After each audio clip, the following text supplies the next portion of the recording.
Bienvenidos a su programa Derecho Familiar. Como les prometimos, hoy nos acompaña la doctora Leoba Castañeda Rivas, profesora de nuestra facultad y directora del Seminario de Derecho Civil de la misma, a quien le damos la más cordial bienvenida. Maestra, bienvenida a su programa. Doctor, muchísimas gracias por esta invitación. Igual, reiterar mi agradecimiento.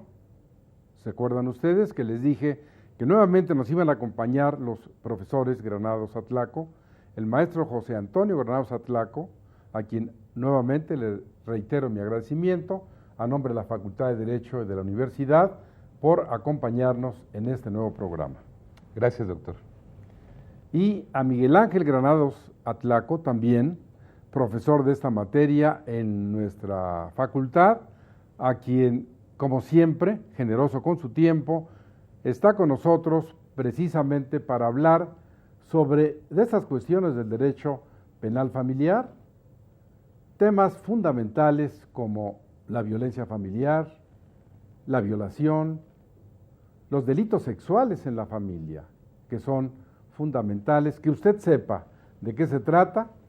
Y hoy, para completar ese programa que vimos la semana anterior, vamos a seguir con este análisis de las diferentes hipótesis que maneja el Código Penal del Distrito Federal en lo que hemos llamado derecho familiar penal.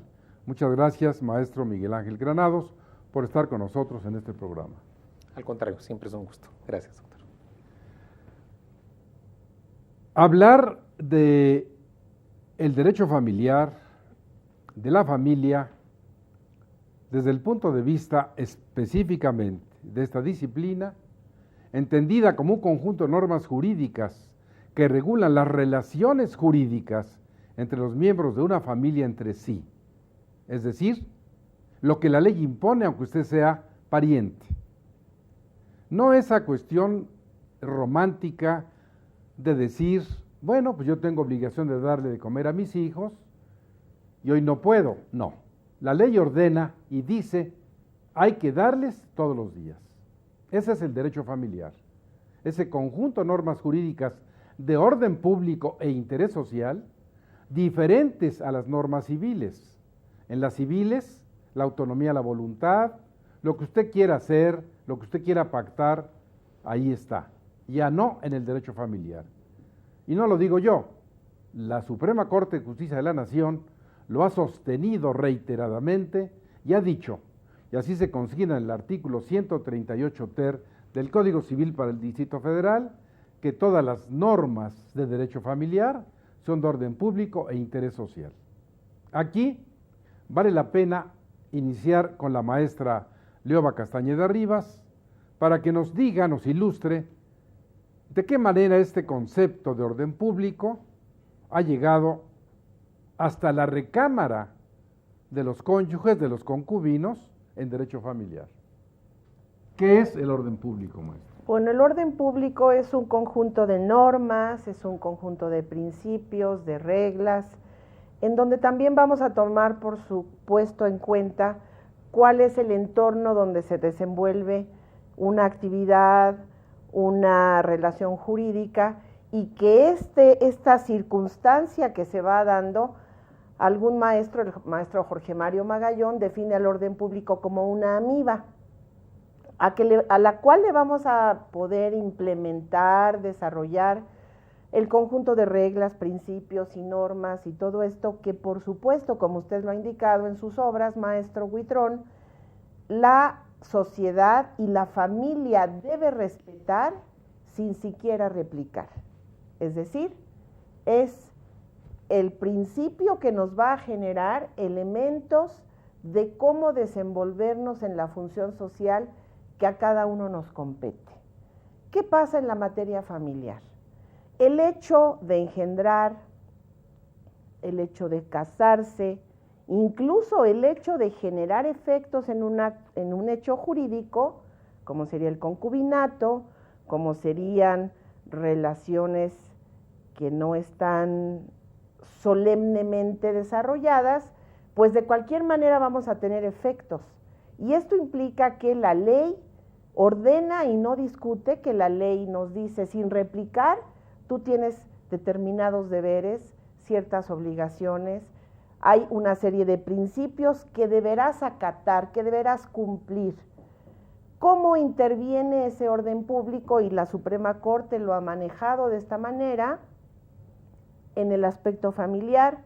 Bueno, tener un hijo implica que todos los días ese hijo come, que no come en abonos y que habrá que darle casa, vestido, habitación, diversiones, una formación educativa, por supuesto, asistencia médica en caso de que lo requiera, y esto implica que, aun cuando yo no quisiere, en mi fuero interno este fue un hijo no deseado, y yo no quisiera mantenerlo, tengo que soportar esos elementos porque la ley me obliga.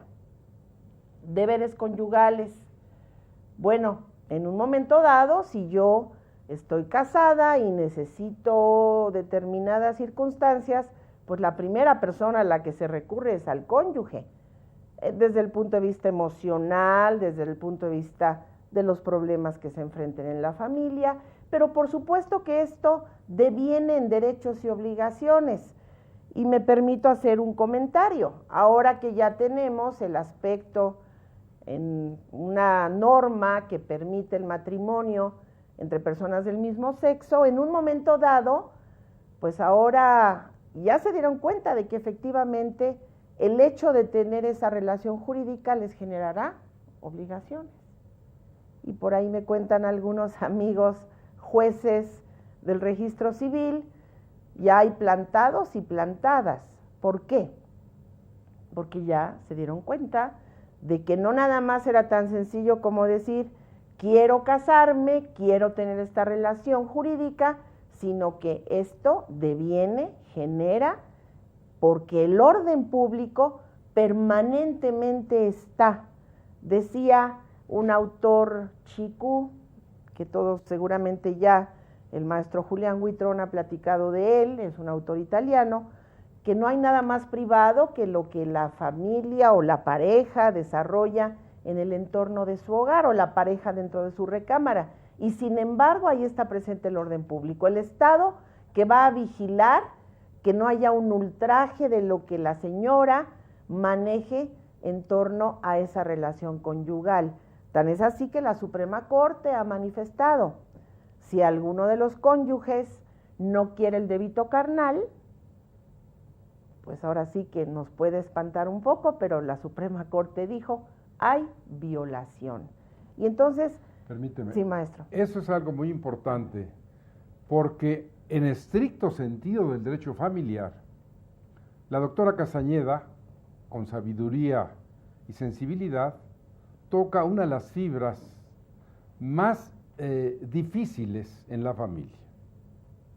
Cónyuges, la modernidad nos lleva a las uniones heterosexuales, homosexuales, pero ese tema no podemos dejarlo escapar precisamente para que el maestro Miguel Ángel Granados Atlaco pueda expresar desde su punto de vista en la violencia familiar genérica, las diferentes clases que regula la ley, pero llevadas al derecho penal, específicamente cuando, maestro Miguel Ángel Granados, surge esta violencia, que bueno, dicho sea de paso, en el Código Civil del Distrito Federal, en el artículo 323 ter, habla de la violencia económica, de la física, de la psicoemocional, de la sexual, pero desde el punto de vista penal, maestro, ¿qué puede usted decir a la distinguida audiencia? Bien, pues efectivamente la tutela de este tema de la violencia familiar desde la perspectiva de lo que era el derecho civil, ya en su parte especial relativa a las relaciones de familia, parecía que estaba mucho mejor lograda. Sin embargo, hay una muy reciente reforma que viene a cambiar esta visión de lo que recogía el derecho penal. El Código Penal para el DF fue reformado en el artículo 200 y ya incluye también estas formas. Ya incluye la forma de la violencia sexual, la violencia incluso contra los derechos de reproducción, la violencia psicoemocional, es decir, Es una reforma que acaba de entrar en vigor hace unos días y en donde se supone que se está ampliando el espectro de posibilidades para que esto sea finalmente una cuestión delictiva. Pero va más lejos todavía, ¿eh? Antes se hablaba de que esta conducta de la violencia familiar fuera sobre el cónyuge, fuera sobre la concubina, concubinario. Ahora amplía el espectro y ahora también abarca al excónyuge y a la exconcubina, al exconcubinario. Esto de llamarnos mucho la atención, porque lo está llevando más allá todavía de lo que podría parecer el seno natural de la familia. ¿En qué momento dejo de pertenecer a la familia? ¿Cuándo dejo de ser familia? Si una pareja, dos cónyuges, se divorcian, se supone que estarían rompiendo el lazo que los une desde la perspectiva civil y como consecuencia lógica incluso hasta recuperan su capacidad de contraer nupcias. Luego ya no son familia. Pero ¿qué sucede? Resulta que el artículo 200 actual con la reforma reciente ahora nos habla de esta posibilidad de que también se violente al excónyuge. Entonces, creo yo que definitivamente en el campo de lo penal sí se ha retomado mucho esta idea. Creo que hay una pretensión de avanzar, contrario a lo que alguna vez platicábamos en otro programa el año anterior, donde, bueno, sosteníamos que efectivamente parecía que la violencia no estaba tan claramente definida en el Código Penal. Creo que hemos avanzado un poquito para entenderla mejor. Sin embargo, también considero que esta forma en que estamos tutelando en el derecho penal, pues podría estar generando algunos excesos. Insistiría yo particularmente el tema, ¿no? Con el excónyuge, con la exconcubina. ¿Cuántos excónyuges puedo tener? ¿Cuántas exconcubinas podría yo tener eventualmente, ¿no? Entonces, habría una gama de posibilidades para que yo cometiera un delito de violencia que se califica como familiar cuando la persona ya no forma parte de mi familia. Hay que tener mucho cuidado con eso.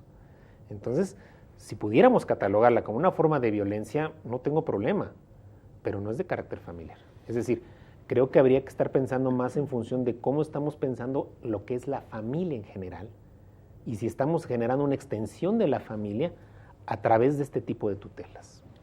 Bueno, como ustedes ven, el maestro Miguel Ángel Granados no se conforma con esas expresiones del legislador, porque acertadamente dice él, se es familia cuando ya no hay ese vínculo. Bueno, el derecho familiar tiene una respuesta, porque el divorcio disuelve el matrimonio, pero no extingue la familia. Ahora, José Antonio Granados seguramente tiene un punto de vista específico del Código Penal respecto a la violencia familiar que será muy interesante escuchar. Gracias, doctor. Sí, efectivamente, en lo que se refiere a la violencia familiar, esta se puede cometer por acción o por omisión. Que ese es también algo que tendríamos que especificar y que aclararle al público, qué es acción, qué es omisión. Sí.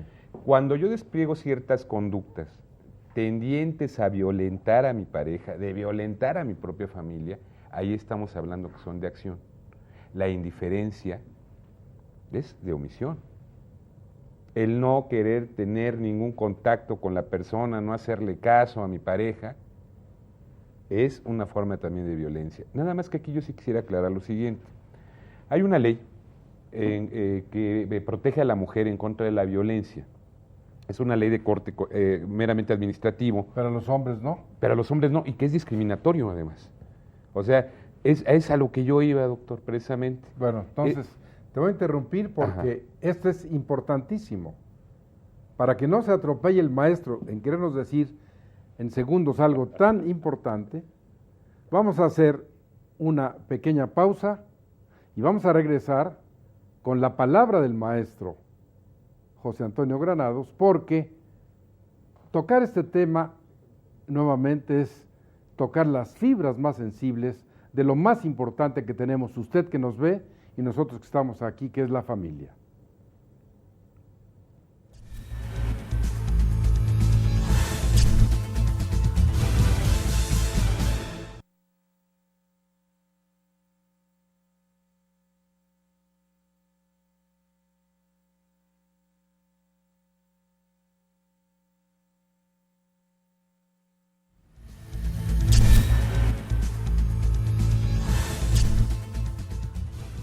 Les decíamos antes del corte que el maestro José Antonio Granados, acertadamente inició sus comentarios sobre esta cuestión. ¿Cómo se comete un delito? ¿Por una acción o por una omisión? ¿Qué quiere decir esto? Que usted haga o deje de hacer. Y llevado esto a la violencia familiar, es fundamental por las razones que ustedes van a escuchar en la voz del maestro José Antonio Granados. Gracias, doctor. Retomando el comentario que quedó pendiente en el corte anterior, tenemos problemas en lo que se refiere en sí a cómo se está protegiendo los bienes jurídicos de la familia, porque tal pareciera que los hombres somos realmente los agresivos, los que generamos la violencia, y muchas de las veces es la madre, a lo mejor llegan a enganchar padre y madre en una violencia en agravio de los propios menores.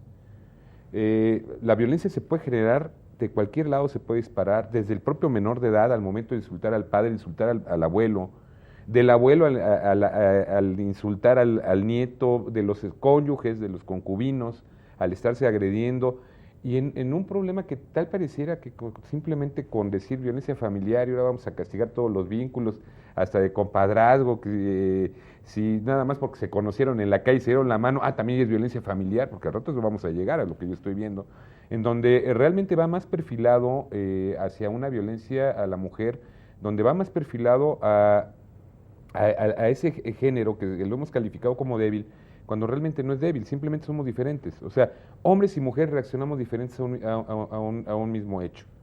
Y ese hecho generador de violencia pudiera ser, detonado por la propia mujer, detonado por el propio hombre, sea en acción, sea en omisión. Cuando hablamos, por ejemplo, de lo que es esta ley en contra para una vida digna de la mujer, sin violencia, libre de violencia, se habla hasta de desamor en el Distrito Federal. Y es como yo le digo a mis alumnos, bueno, pues entonces quiere decir que nos están obligando a los hombres, cuando hablemos de violencia moral, a decir, pues simplemente no puede haber desamor donde nunca hubo amor, y colorín colorado, a ver a cómo nos toca, ¿no? Que es uno de los grandes problemas que yo veo en todas estas reformas, en la forma, en la manera que se está manejando la violencia familiar, porque además si uno llega al CABI, pues en el CABI si llega el hombre, inmediatamente lo estigmatizan y dicen, tú sí eres violencia. Tú encarnas a la violencia si hay una mujer violentada, cuando no saben que para que haya violencia se requieren dos. Si la mujer se da la vuelta y dice yo no me quiero enfrascar en este momento de violencia, simplemente va a saltar el valladar y no va a generarse la violencia. Entonces, hay algo que los psicólogos, creo que el otro día lo estábamos comentando en alguno de los programas, en donde decíamos, bueno, actualmente los psicólogos esto le han dado un nuevo nombre en cuanto al enganche que hay de la mujer en violentar también al hombre, previamente siendo violentada por ese hombre. Uh-huh. Y que de alguna manera la violencia se genera de ambas partes, se requiere de dos ánimos de reyertar como en la riña, en donde hay una verdadera contienda de violencias.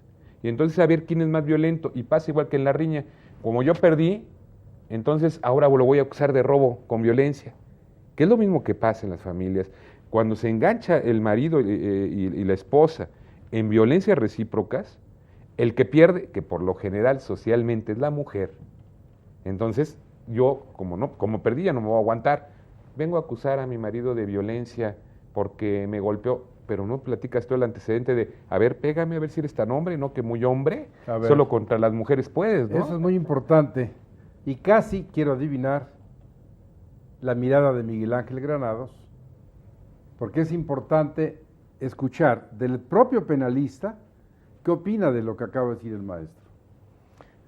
Lamentablemente espero que no sea un caso de violencia familiar lo que se ve aquí, porque efectivamente yo quisiera pensar a la violencia de manera unilateral también, es decir, si hay enganches, si hay esta motivación, ¿no?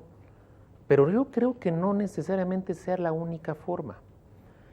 Puede darse de forma unilateral, definitivamente.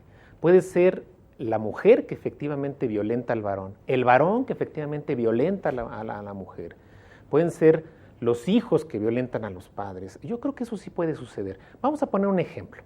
Desde las diferentes formas de violencia está la violencia psicoemocional, que tiene también una gama impresionante de posibilidades, ¿no? Y entonces simplemente el tema de la celotipia. No necesariamente yo tengo que ser una persona que detone en mi pareja un celo hacia mí. No debo serlo yo necesariamente. La dama puede estar vestida como monja, ¿no? No mostrar en lo más mínimo ni un milímetro de su piel al sol, y el señor ser un sujeto completamente celoso y agredirla a la pareja psicoemocionalmente. Entonces, yo sí sería más cauteloso. Yo creo que admite muchas posibilidades este tema, ¿no? Otro, el tema de la violencia económica, que yo me preguntaría, ¿sería violencia si yo le quitara la tarjeta a mi esposa? Por ejemplo, ella tiene tarjeta de crédito, veo que está gastando demasiado y le digo, no, te quito la tarjeta. ¿Ya te estoy violentando patrimonialmente o no está pasando eso? Es un acto unilateral.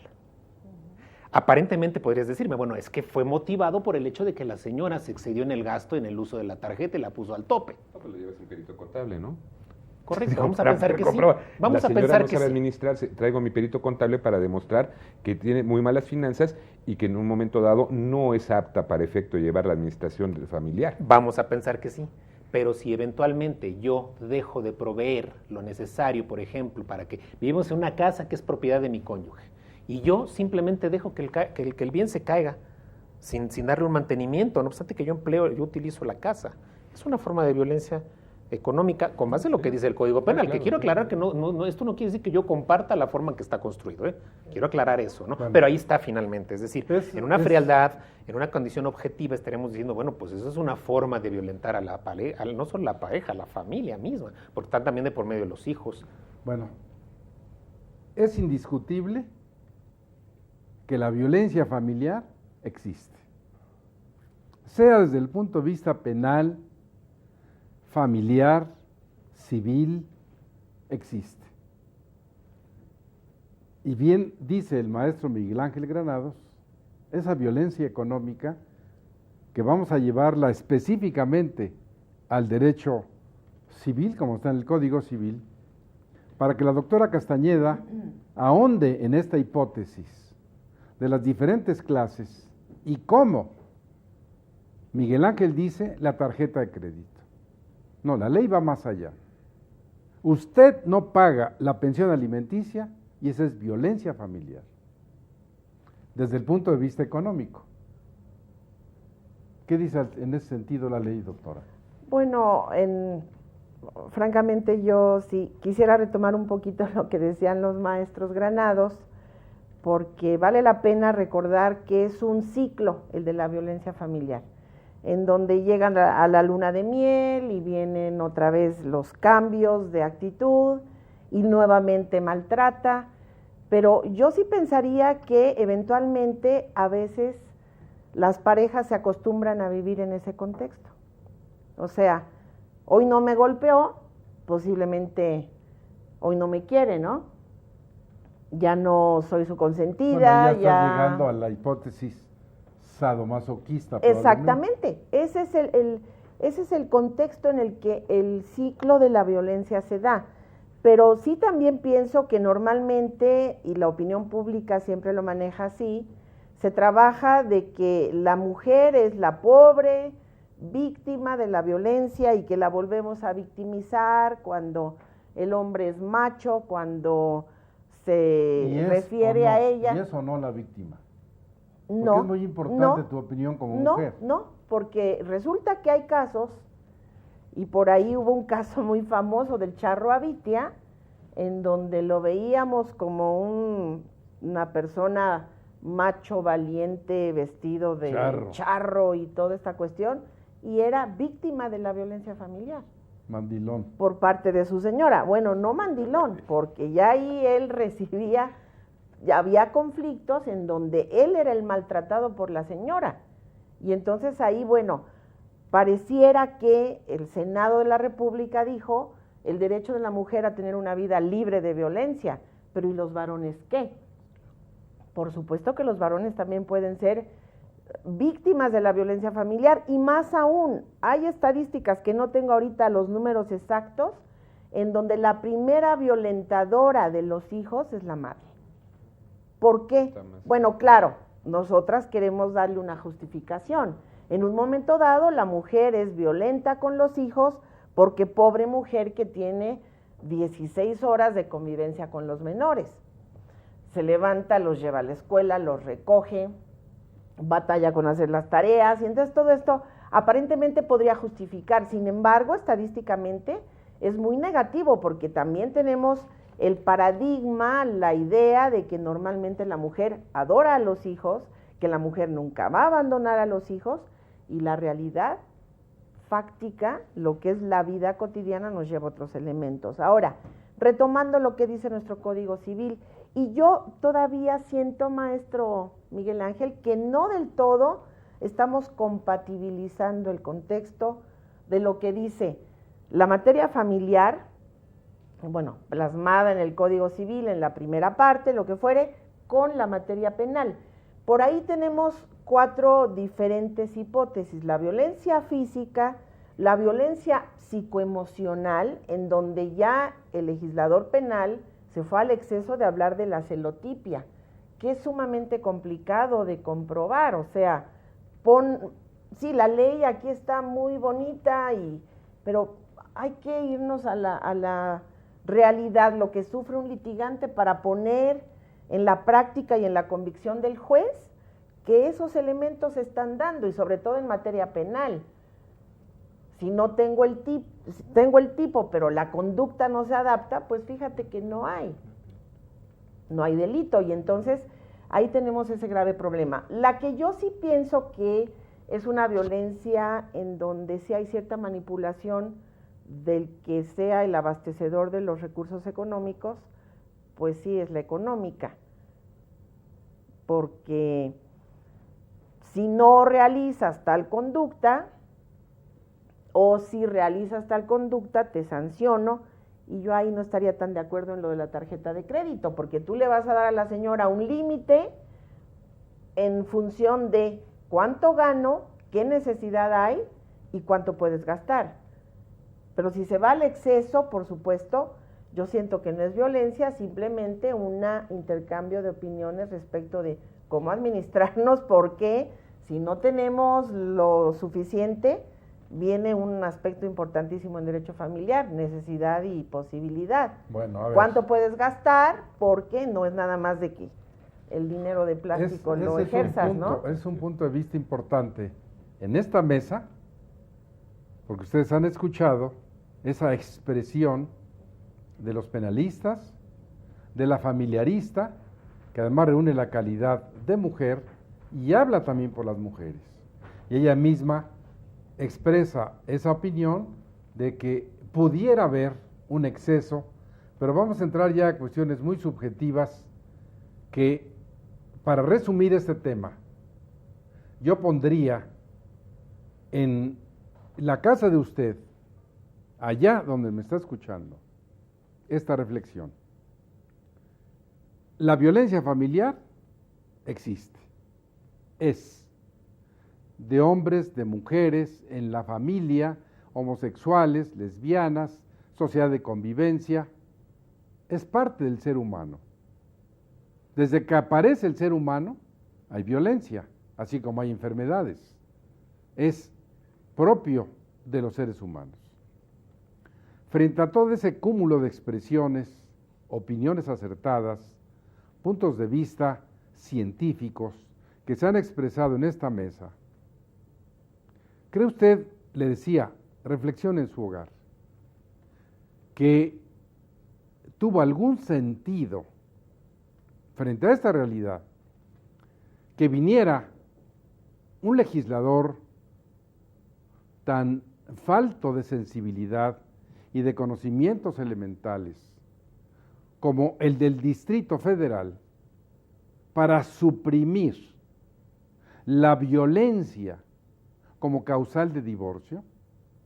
Y no solo esa, ya no existe. A usted le pueden dar una golpiza, hombre o mujer, y el día siguiente el señor o la señora, en 3 renglones, dicen: me quiero divorciar. ¿Por qué? Pues nomás porque quiero. Imagínense ustedes, están escuchando que la violencia familiar es algo cotidiano, que se da en todas las hipótesis. en todos los niveles económicos, en las parejas hetero u homosexuales. Es parte de nosotros la violencia. Y como bien decía la doctora Castañeda, desde el punto de vista económico, bueno, gravísimo. ¿Y qué decir de la violencia infantil o de la violencia sexual?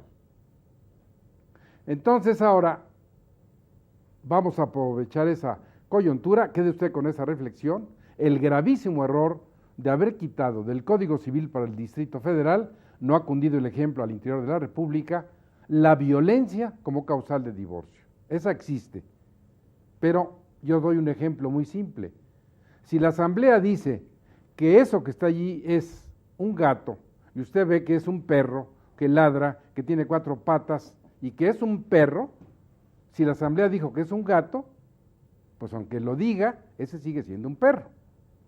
Y aunque no esté la violencia familiar ya en el artículo 267 del Código Civil del Distrito Federal, esta es parte nuestra, es cotidiana, se da todos los días. Gravísimo error del legislador. Pero esto nos lleva al derecho penal. Difiere un poco de la opinión de los penalistas que dicen que ha venido a apoyar estas cuestiones como última razón, expresión favorita de José Antonio, pero si no nos quedamos en este caso de la violencia familiar como la regula el Código Civil Penal, ¿qué vamos a hacer? Pero esto decía yo, quisiera llevar el tema con el maestro Miguel Ángel Granados a el abuso sexual, a la corrupción de menores, a estas faltas que se cometen diario en la familia y que a veces se saben y a veces no. Desde el punto de vista penal, maestro, ¿cómo el Código Penal del DF, qué nos dice de todos estos delitos como el abuso sexual, el incesto, la violación? Bueno, particularmente en cuanto a la violación y el abuso sexual, prevé como una agravante del delito que la víctima tenga esta relación, que sea, por ejemplo, el padre al hijo, ¿sí? Sobre quien lleva a cabo la conducta. Bueno, es recíproco, también puede ser a la inversa, por supuesto, el hijo al padre también. Pero resulta que es muy importante que exista esto, porque las estadísticas son realmente aterradoras del nivel de abuso sexual y de violación que hay en la familia. Voy a explicar qué es cada uno de estos delitos para poder entender claramente. La violación es el hecho de que se realice cópula mediante el uso de una violencia físico-moral sobre otra persona. En este caso, si la víctima tiene relación con su victimario, si es el padre el que copula al hijo de forma violenta, si es el hijo el que copula al padre de manera violenta, ahí hay violación. Y lo que estamos encontrando es que se agrava la pena. La pena que naturalmente se prevé para el delito de violación es de 6 a 17 años de prisión y ante estas circunstancias se va a agravar la pena. El abuso sexual es cuando se ejecuta un acto sexual sobre la persona sin su consentimiento, se le obliga a ejecutarlo o se le obliga a observarlo. Eso es abuso sexual, no como lo manejan los medios y los periódicos que usan indistintamente la expresión abuso sexual. Para efectos penales es muy clarita. Es un acto sexual que yo ejecuto sobre otro sin su consentimiento. El caso típico es la persona que va en el metro y de repente a alguien le toca alguna parte ahí que su nombre no es decible en público. Agradable. ¿Sí? Ahí donde la espalda pierde su nombre decente, ahí le toca, ¿no? Pues hay un tocamiento en esa zona y entonces eso es un abuso sexual. Llega a suceder que el padre hace ese tipo de tocamientos al hijo, por supuesto, o el hijo al padre, puede suceder. De igual manera, se agrava la pena. El Código Penal para el DF prevé algo muy interesante y lo quisiera poner en la mesa también. Cuando la víctima es menor de 12 años en el delito de violación, de abuso sexual, de hostigamiento sexual, se entiende mucho más grave el delito. Incluso, fíjese, la pena para la violación contra un menor de 12 años es de 8 a 20 años de prisión, que es exactamente la misma para el homicidio simple. 8 a 20 años de prisión. Digo, esto nos habla de cuál es la tendencia del legislador. ¿Por qué razón? Porque es una realidad. Como usted dijo algo muy cierto hace rato. La violencia familiar es una realidad. También la violación, el abuso sexual, los delitos sexuales en la familia son una realidad. En la experiencia profesional termina uno casi agradeciéndole a sus padres que lo hayan respetado a uno. Porque uno ve tantos casos tan graves que dice uno, esto no es posible. Y como usted lo dice, lamentablemente la cifra negra, llamamos cifra negra a ese cúmulo de delitos que no son denunciados, la cifra negra es altísima en estos casos de delitos sexuales en la familia. Entonces, ahí sí aplaudimos al legislador que prevea como un agravante para el caso en que exista esta vinculación en este tipo de delitos. Y por lo que hace al incesto, el incesto yo primero quisiera decir que para mí no es un delito de carácter sexual. ¿Por qué razón? Porque salvo que se tratara de un menor de edad el que se involucra en el contacto sexual, en el incesto, que también podemos aclarar. Pero la ley castiga que sean mayores de edad hermanos y tengan relación. Sí, claro, pero también incesto. puede pasar que uno de los sujetos activos sea menor de edad. Una chica de 16 años que tiene sexo con su padre de 36 años, pensemos en una distancia de 20 años que tengan, ¿sí? Él comete el delito, el otro lo que hace es infringir la ley penal, el menor. Ahora con la reforma, bueno, ya se le llama diferente, ¿no? Es simplemente traspasa la ley penal. Pero el punto es este. En ese caso sí entiendo que hay un bien jurídico tutelado en juego que esté en el campo de la sexualidad, que es el normal desarrollo psicosexual de ese menor. ¿Cómo voy a entender cuál es mi parámetro de la vida sexual? ¿Es lo normal que yo me meta con mi padre? En un menor de edad eso es conflictivo, por supuesto. Pero hablando de adultos, ahí no hay en juego ningún bien sexual. ¿Qué está en juego? La libertad sexual, ambos quisieron. El normal desarrollo psicosexual, los dos ya son adultos. La seguridad sexual, también hay consentimiento. Y son los bienes jurídicos que sexualmente se supone que tutela el Código Penal. Entonces, en primera, no es un delito sexual, no tiene una índole sexual.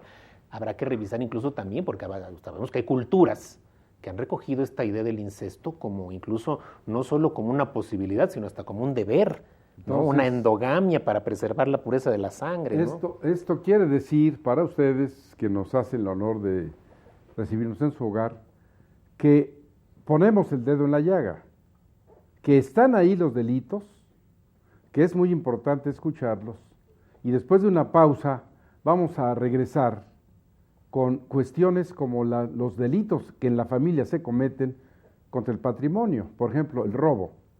Y en ese momento el maestro José Antonio nos tendrá algún punto de vista que la doctora Castañeda seguramente le hará segunda.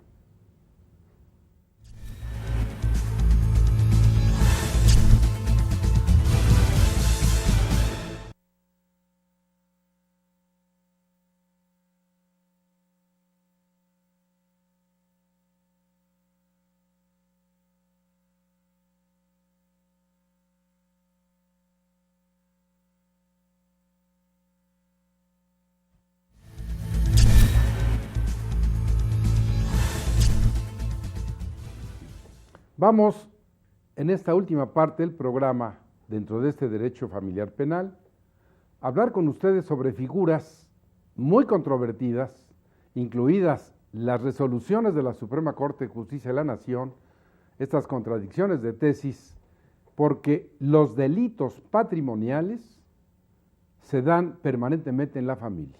¿Cuáles son? Por ejemplo, robo.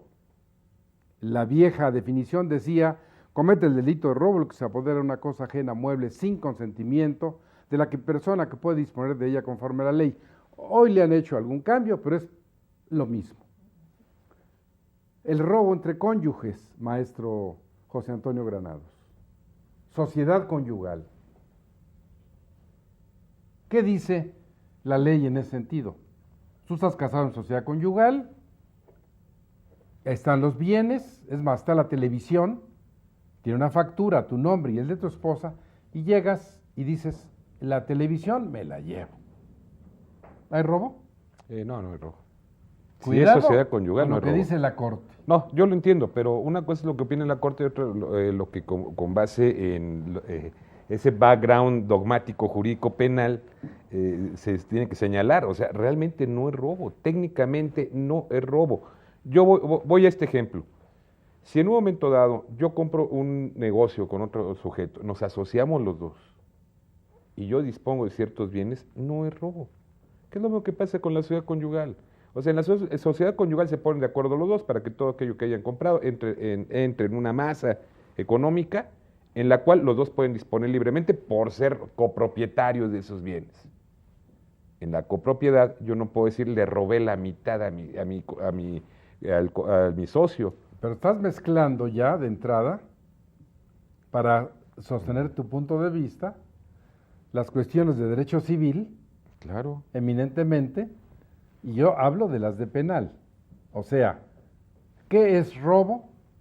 Robo Desde es el punto de vista penal. El robo es el apoderamiento de cosa bien mueble ajena sin consentimiento del legítimo propietario o poseedor y sin que te asista un derecho. Somos dos dueños y tú te llevas la mitad. Yo no he consentido. No me lleves a la copropiedad ni a la sociedad conyugal, sino en tu campo. Sí, en mi campo, para mí en lo particular no es robo, podría ser cualquier Bueno, otra nomás cosa, que- administración fraudulenta, abuso de confianza, lo que sea, Nada más menos que robo. te voy a dar este Porque el punto de prole- vista. Perdón, de la propia corte, Sí. pero no te voy a porque dar lo diga este- la corte quiere decir que está Te bien. voy a dar este punto de vista que yo lo ejerzo mucho en la cátedra con mis alumnos y que es muy importante. Cuando tú llevas a una discusión jurídica, científica, con el conocimiento elemental, si no hablamos de lo mismo, jamás nos tenemos vamos a ningún poner de acuerdo. entendimiento, claro. Entonces, Así es. aquí yo pretendo que hablemos de lo que ordena el Código Penal y lo que ordena una contradicción de tesis. Porque si en eso entramos a que, muy bien, pero desde mi punto de vista no llegamos a nada.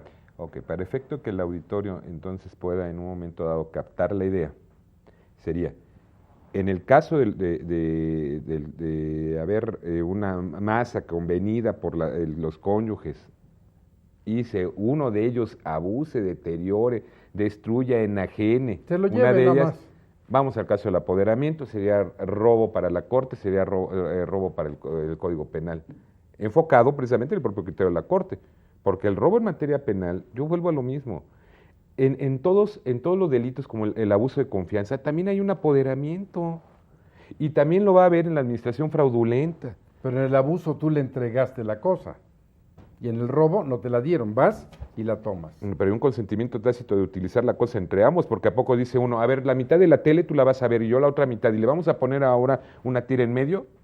Ahorita me acordé de la Gallón Mafafas y de Juanito Garrison, ¿no? O sea, la mitad de aquí para acá no te metes, la otra mitad es tuya, pero es la mitad más chica, porque como tú pagaste menos en la sociedad, entonces tus acciones son menos también. Bueno, tienes pudiera- 13% de acciones, yo tengo el 87%, pues ¿qué crees? Ahora esta mitad yo la voy a ocupar y así dividimos también la cama, como yo soy el que doy el dinero, pues entonces el 3% que voy a cooperar de lo tuyo, te pongo una línea y te duermes en ese pedacito de la king size. Muy bien. Y espero que no te caigas, ¿no? Pero para que la cuña Sería el mismo apriete, la misma lógica. Perdón, hacer- tiene que ser del mismo palo. hacer del mismo palo, Ujú. sin metáforas. Ok. El maestro Miguel Ángel Granados seguramente que tendrá una opinión en ese sentido que será muy valiosa. Sí. Si vamos a la frialdad del tipo del 220 del Código Penal para el DF, que dice que con ánimo de dominio se apodera una cosa ajena mueble sin consentimiento de quien pueda otorgarlo legalmente, en mi opinión sí sería robo. ¿Por qué razón? Porque independientemente de que tengamos una figura análoga a la copropiedad, es decir, que somos copropietarios del bien, finalmente no tienes derecho sobre la totalidad del bien. Y entonces se está generando una afectación patrimonial. En ese sentido, si yo comparto la propiedad con otro, no significa que el otro pueda disponer libremente de la cosa. Es decir, ese ius abutendi que pudiera adjudicarse el individuo no lo tiene como tal, toda vez que somos copropietarios del bien. Entonces, en mi opinión, sí es robo, por supuesto, porque hay Bueno. ese apoderamiento. Es importante que la opinión de Miguel Ángel, al final dices mi opinión, pero él invoca el artículo 220 del Código Penal del DF con este nuevo concepto del robo. Y la doctora Castañeda, que voltea a ver a Miguel Ángel y a José Antonio, se angustia, pero vamos a escuchar desde su perspectiva, que no es la de penalista, No. pero la de una jurista, ¿qué opina al respecto? Bueno, yo me voy con el criterio de la Suprema Corte de Justicia porque a pesar de que haya la sociedad conyugal, yo no tengo facultades para disponer de la totalidad de los bienes, sin el consentimiento de la otra parte. Más aún si yo me voy al aspecto sucesorio, en el momento en que yo otorgo un testamento, no voy a decir, dejo los bienes porque yo soy el que los generó y se me olvida que estoy en sociedad conyugal, no puedo disponer porque ese testamento quedaría afectado de una nulidad porque estoy disponiendo de los bienes de los que no debo disponer, por supuesto, porque no son míos. Entonces yo tendría que testar respecto de mi 50% y ahí me voy al criterio de lo que tú mencionabas. Bueno, el hecho de que tengamos esa masa común de bienes no implica que yo viva en el 50% de la casa y no invada la esfera del otro 50%, sino que comparto el bien con mi cónyuge, pero no puedo disponer, porque si yo dispongo, sí estaría de acuerdo con el maestro cuando dices, podría ser abuso de confianza, podría ser otra figura, pero sí creo que también hay elementos de un robo, porque es un apoderamiento típico cuando hay conflicto familiar. Y la señora que dice, fíjate que el caso de los López Portillo, ¿no? Que la señora dijo, ¿sabes qué? Pepito, todo lo que hiciste como presidente viene para acá, y resulta que no había esa posibilidad, porque ella entonces comete ilícitos penales, yo no como penalista, no, sí lo catalogo como un robo, y bueno, me acojo al criterio de la Corte, pero ustedes saben mejor que yo en ese... Sí, perdón. Bueno, ahora vamos a regresar con la inquietud del maestro José Antonio Granados, porque dice, yo también quiero opinar. Por favor, una forma de reforzar lo dicho por un servidor que me voy a seguir sosteniendo hasta que me muera. El artículo 29 del Código Penal Federal, del Distrito Federal, con su análogo el 15 del Código Penal Federal, en lo que se refiere a excluyente de delito, trae ahí el consentimiento del ofendido en su fracción tercera, en ambos códigos. Y en la fracción tercera hay algo muy curioso, que el consentimiento sea expreso o tácito. Yo entiendo que legalmente, para que yo pueda vender un automóvil o una casa, tiene que también firmar mi cónyuge, porque si no, el acto está viciado, el acto jurídico. Hasta ello estoy de acuerdo. Pero en el campo del derecho penal, si es copropiedad y uno de ellos abusa del objeto, lo vende, lo sustrae, simplemente me llevé el carro de mi mujer, que también es mío, sin avisarle, y ella a lo mejor se puede enojar, decir, ¿por qué no me avisaste? Qué ventajoso eres porque le había llenado el tanque completo, te gastaste lo del tanque, robo de uso. Robo de uso, ¿eh? Que robo de uso no es otra cosa, no es el ánimo de sacar nada más de la esfera de dominio del otro, sino de utilizarlo, no integrándolo a tu esfera de dominio, y lo regresas inmediatamente a su dueño, o bueno, posteriormente a su dueño. Ahí también había robo entonces, porque como la gasolina que compró entra en la sociedad conyugal, al momento de yo sacar el automóvil de ella, entonces me va a tener que denunciar, bueno, por querella, porque además entre cónyuges por querella. Entonces quiere decir que procede la querella. Cuando llegue con el Ministerio Público y le diga, vengo a querellarme en contra de mi esposo porque se gastó mi gasolina y de la cual la mitad era mía. Y requiero que me la regrese. Vamos a ver qué dice Miguel Ángel, porque además estamos en la tercera parte del programa y para ustedes que nos hace el honor de recibirnos en su casa, es muy importante en un momento dado, como ahora, tener una síntesis, unas conclusiones, unos consejos que los expertos, los maestros que honran que este programa tenga esa proyección, tenga ese éxito, porque finalmente ustedes oyen, escuchan, sienten la presencia de expertos que empiezan a decir, a sostener determinados puntos de vista, y ahora, como conclusión, yo le diría a Miguel Ángel, ¿qué le puedes decir a ustedes que hacen posible este programa porque nos ven desde su hogar? Yo empezaría porque es importante estar sensibles de la trascendencia de la vida de familia. Se habló de violencia familiar, se habló de cuestiones sexuales en la familia, de elementos patrimoniales, y todo esto nos lleva a un todo muy importante, que es precisamente la vida de familia. Así como la vida de familia puede representar para cualquier persona una motivación incluso para vivir, para ser, también puede representar un auténtico infierno. ¿Y eso de qué depende? De algo que usted dijo ya en otro programa. Estar educados para esa vida de familia.